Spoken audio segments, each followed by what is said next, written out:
বন্ধুরা, আমি রমা রান্নাঘর থেকে বলছি।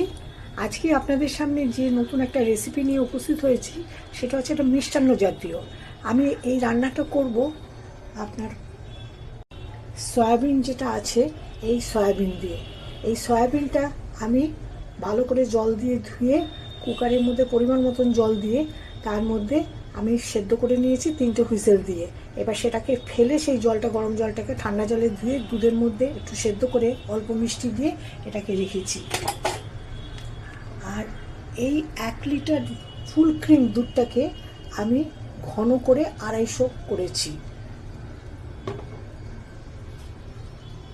এটার মধ্যে আমি অল্প একটু দুধ দিয়ে কেশর গুলে রেখেছি। 3টে ছোট এলাচ গুঁড়ো করে রেখেছি। আর কাজু, কিশমিশ, বাদাম, পেস্তা 1 চামচ ঘি দিয়ে আমি এটার মধ্যে নাড়াচাড়া করে রেখেছি কড়াইতে। আর দুধের মধ্যে আমি মাপ মতন আপনারা যেরকম মিষ্টি খাবেন সেরকম বুঝে নাকি মিষ্টিটা দেবেন। কেউ কম খায়, কেউ বেশি খায়। আমি সেই মিষ্টি নাকি পরিমাণ মতন দিয়ে রেখেছি দুধের মধ্যে। আর তার সঙ্গে দিয়েছি 2 চামচ কনডেন্স মিল্ক। সুতরাং বন্ধুরা, এখন শুরু করা যাক আমি কিভাবে করছি, দেখতে থাকুন আপনারা। আগেই এটা আমি নাড়াচাড়া করে রেখেছিলাম। এবার এর মধ্যে এই সয়াবিনটাকে আমি ঢেলে দিচ্ছি।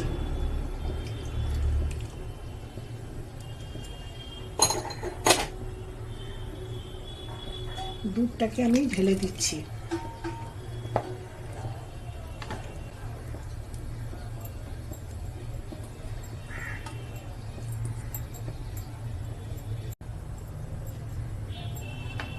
যেহেতু দুধটা ফুটন্ত অবস্থাতে আমি ঢেলে রেখেছিলাম, সুতরাং আর বেশিও নাকি আমি এটাকে ঘন করব না।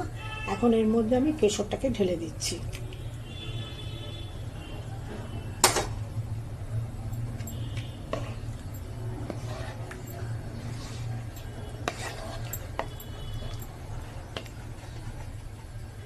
এর মধ্যে এখন আমি এলাচটা দিয়ে দিচ্ছি ছড়িয়ে। রান্নাটা আমার এখানেই শেষ আজকের মতন। বন্ধুরা, এই রান্নাটা আপনারা করে খেয়ে দেখবেন কীরকম লাগছে, কমেন্টে আমাকে জানাবেন। আমাকে সাবস্ক্রাইব করবেন, আমার পাশে থাকবেন। আজকের মতন এখানেই শেষ। আমি আসছি, এরপরে আবার একটা নতুন আইটেম নিয়ে আপনাদের সামনে উপস্থিত হব। ধন্যবাদ।